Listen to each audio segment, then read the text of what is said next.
Παίξατε μέχρι εδώ. Είμαι τυχερός που είμαι ο τελευταίος ομιλητής, πρέπει να σας ξεκουράσω. Αλλά δεν θα αναφέρω τίποτα που είναι βαρύ.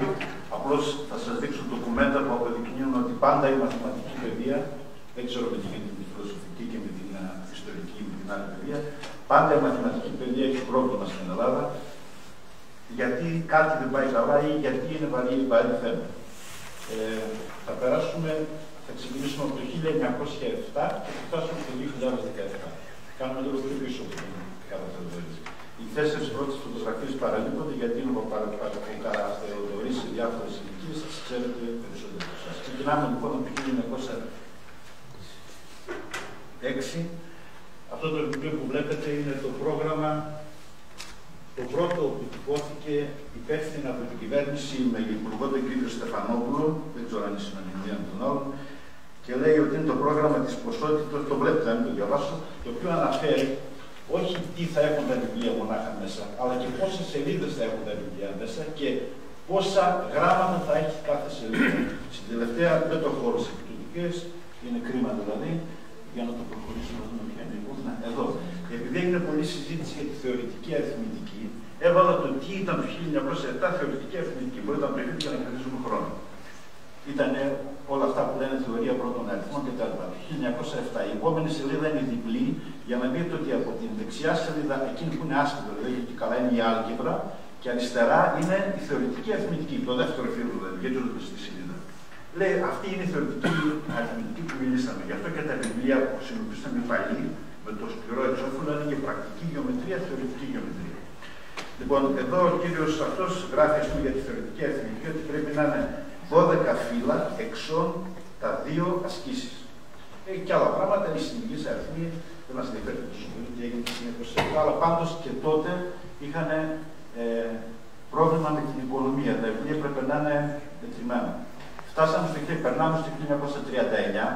Είναι ο κύριος Θεόδωρος Πασάς, του διδασκαλίου της μέσης εκπαίδευσης. Τότε το μόνο πρακτικό λύκειο που υπήρξε ήταν η Βαρβάκη, το ξέρετε, σας το λέω, και με αγώνες της μαθηματικής εταιρείας από το 1918 που ιδρύθηκε στο πρώτο της συνέδριο, ζήτησαν να γίνουν τα πραγματικά λύκεια. Μετέφρασε δηλαδή την γερμανική λέξη Real Gymnasium στα πραγματικά λύκεια. Πετύχανε να κάνουν με το δεύτερο υπόμνημα το 1922 να δεχτεί η κυβέρνηση να κάνει 3 πρακτικά λύκεια Θεσσαλονίκη, Αθήνα, Χανιά. Αυτό λοιπόν το βιβλίο, σε αυτό το βιβλίο, το 1931 είχαμε την κυβέρνηση του 4 Αυγούστου, παρίστατο υπουργός, έχει μέσα πολλές, πώς να τη χαρακτηρίσω, γαλυφιές, έχει πολλά πενέματα για τον υπουργό, τον πρωθυπουργό, ο οποίος ενδιαφέρεται για την παιδεία κτλ. Διαβάζουμε λοιπόν εδώ πέρα που λέει ότι πρέπει να επιδιώξουμε την ίδρυση πραγματικών σχολείων του 1922 που σας είπα. Λέει ποιοι παρίσταντο, ο Νίκος Κεκλάριος, ο Ρεμούντος, ο Χατζηδάκης, τα ονόματά τους και εδώ μέσα στο πλαίσιο σας έβαλα ότι οι λόγοι που χρειάζονται να γίνουν τα πρακτικά λύκεια είναι η διάβραση νέων με γενική νεκύκλιο μόρφωση, καθώς και το κλασικό σχολείο, όπως και στα κλασικά λύκεια.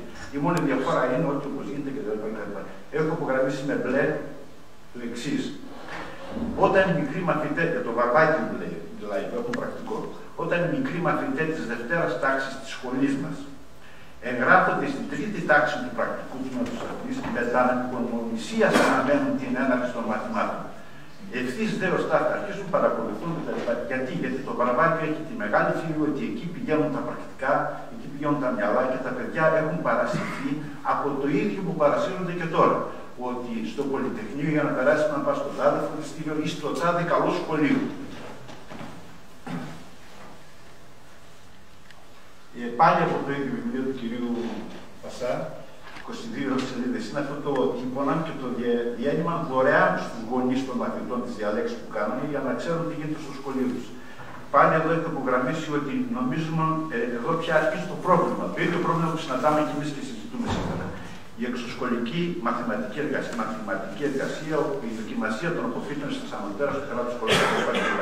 Έχω υπογραμμίσει ότι το πρόβλημα είναι ότι αν ούτω εξακολουθήσουμε, δηλαδή το μεν λύκειο να διδάσκει τα μαθηματικά, τα αναγραφόμενα είναι το προγράμματι, οι δε σχόλια, τα πανεπιστήμια δηλαδή, ζητούν άλλα πράγματα από αυτά που ζητάμε, τότε έχουμε μια σύγκρουση. Δηλαδή, ξανά λέω ότι το πρόβλημα δεν είναι το ορεινό, το πρόβλημα είναι μόνιμο.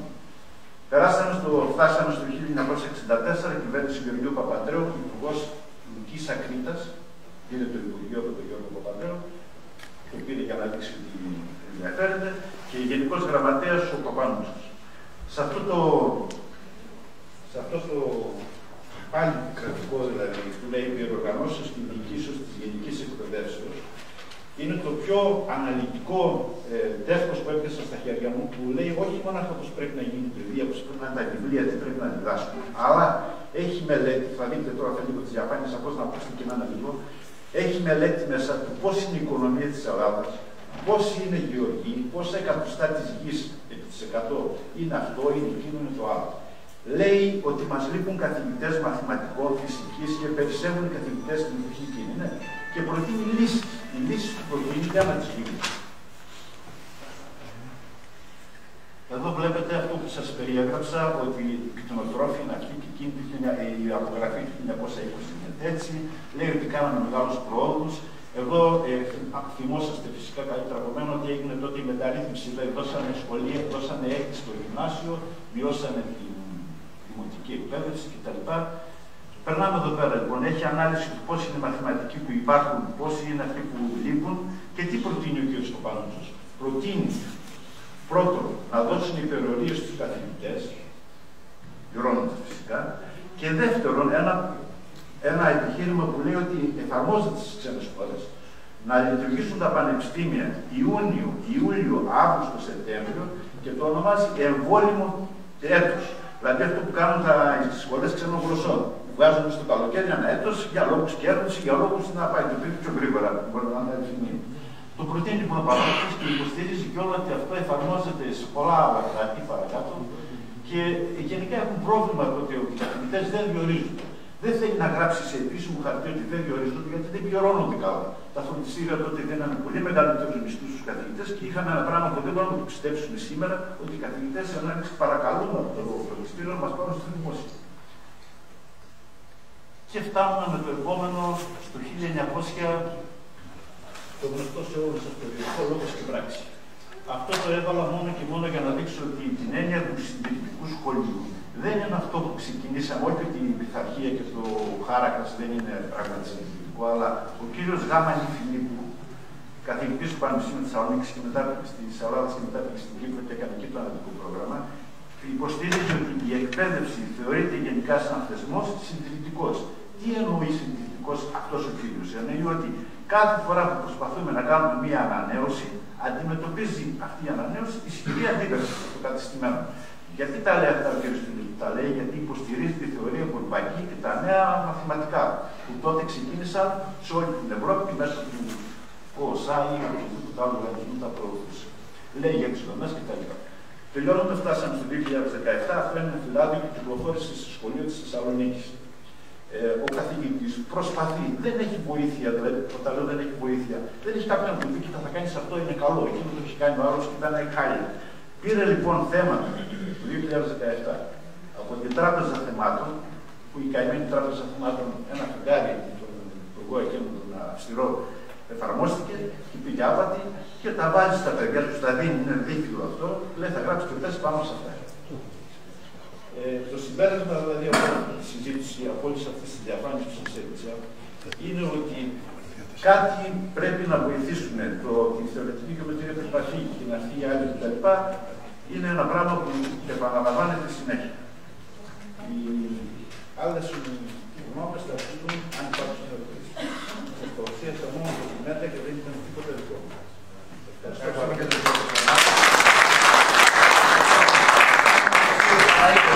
Θα αφιερώσουμε αφού είναι στρογγυλό τραπέζι κάτι τον χρόνο.